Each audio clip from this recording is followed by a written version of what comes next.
The Pittsburgh Steelers have two very easy decisions to make this offseason, and then one that I think is just as easy. It just looks different in the grand scheme of things.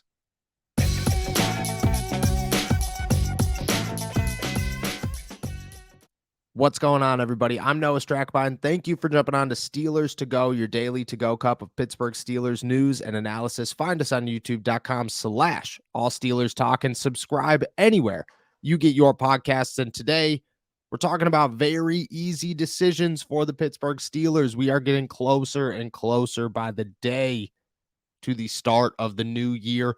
Omar Khan is down at the HBCU Legacy Bowl scouting his second round of draft prospects. He'll head to Indianapolis to go to the NFL Combine next. We are 1 week away from that. We are likely 3 weeks away, or roughly 3 weeks away from the beginning of free agency. Times, they're getting exciting. And the Pittsburgh Steelers have a lot of work to do, a ton of work to do.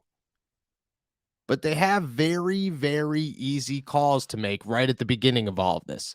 And I think if they do those two things rather smoothly, the rest of their offseason takes a huge step back and can breathe and can relax. And yeah, they still have way more work to do after these two moves.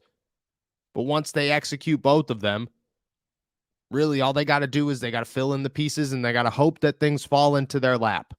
Because the NFL, while it is about strategy, a lot of times things fall into your lap. Larry Ogunjobi fell into the Steelers' lap. DeMonte KZ fell into the Steelers' lap. Now it's time to do it again.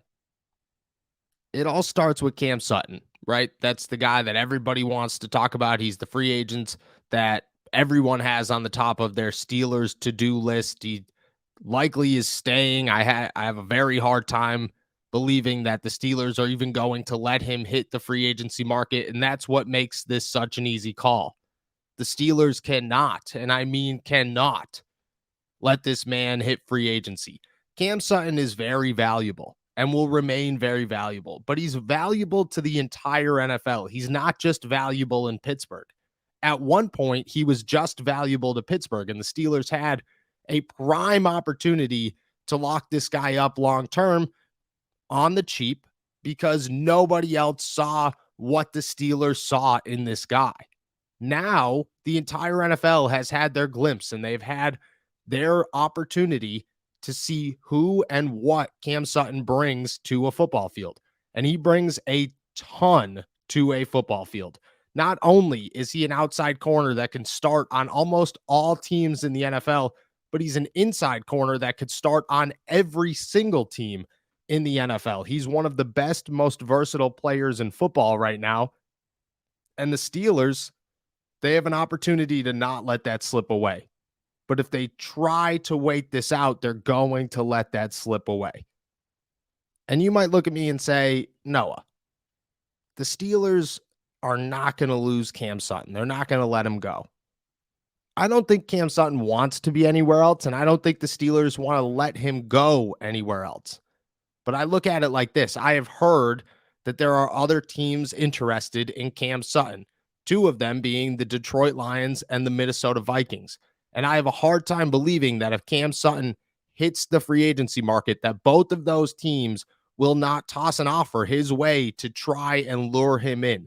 And that offer is not going to be the same as the Pittsburgh Steelers. It's going to be more, and it's going to be enticing. And it's going to do everything in those teams' powers to try and convince Cam Sutton that they know wants to stay in Pittsburgh to come and play for their organization instead.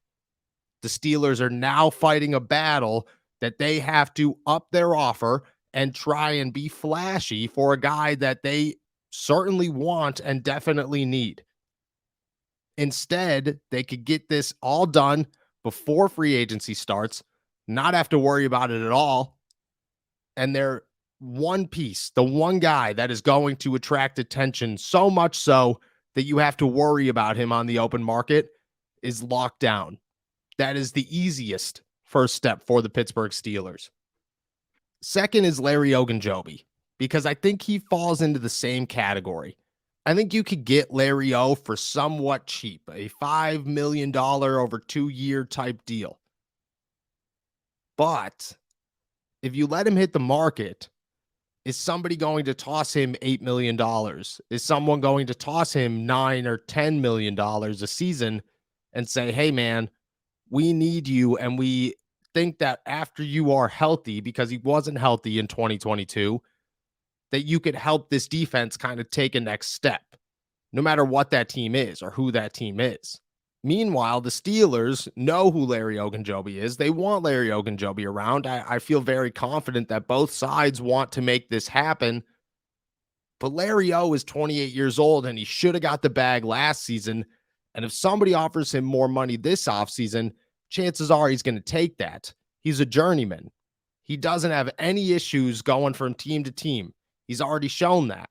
The Steelers want to lock this guy up for the next 2 years. And to do so, I think their best opportunity is to do it before free agency. Otherwise, you're going to be competing. And the Steelers don't want to compete for these guys. They have two very easy solutions. One is at cornerback. You sign Cam Sutton, even if you are unable to land a cornerback that you want in the first round or the second round or even the third round, you have two starting cornerbacks in Cam Sutton and Levi Wallace.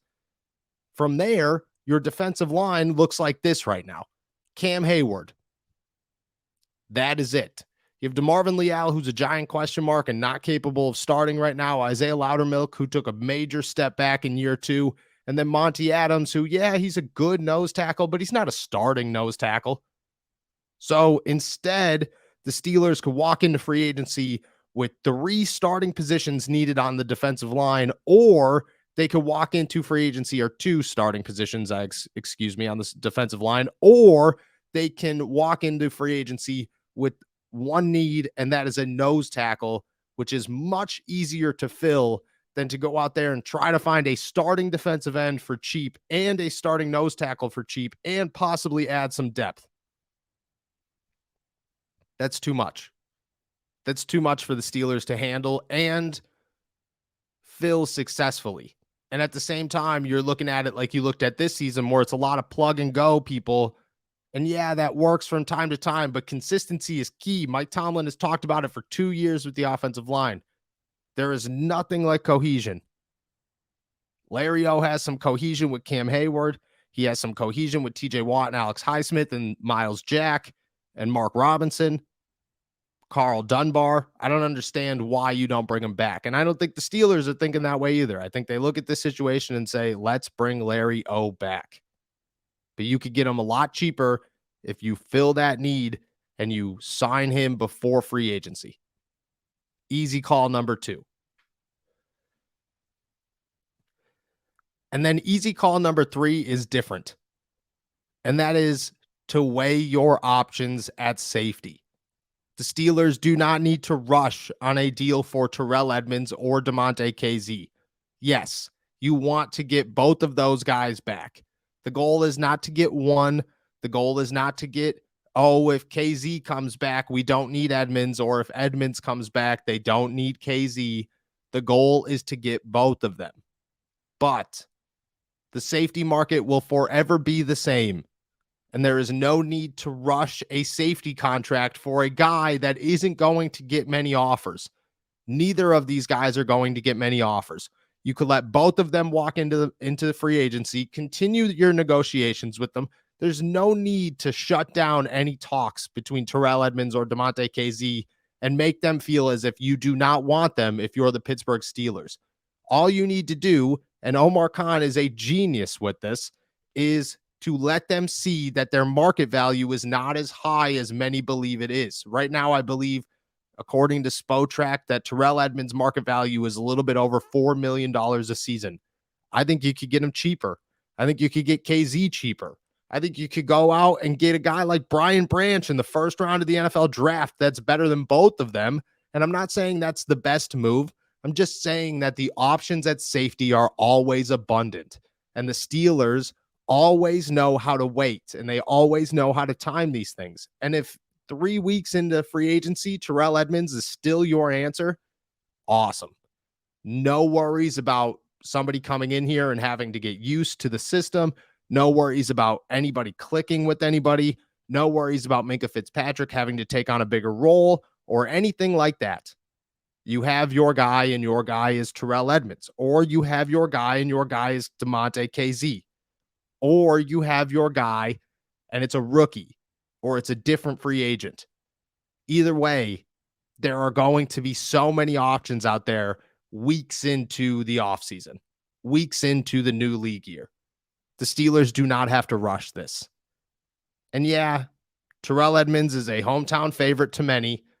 And I think KZ caught the eyes and the hearts of many Steelers fans this year. And again, cohesion is key in the NFL. I get that. But the safety market is always different than most markets. It never works out for the players. And that stinks because you want to root for the players to get contracts. But the safety market just doesn't work like the rest of the NFL. And because of that, you could sit back and wait. And if the Steelers do all three of these easy tasks, their offseason is off to such a good start. And for the first time in a while, you don't feel like, oh, okay, it's got to be a big splashy offseason. No, just take it in stride, fill the holes that you need to fill, and start off with a good platform. And if the Steelers start off strong and then follow suit with their third easy step, I don't know, this offseason's looking pretty good in my eyes.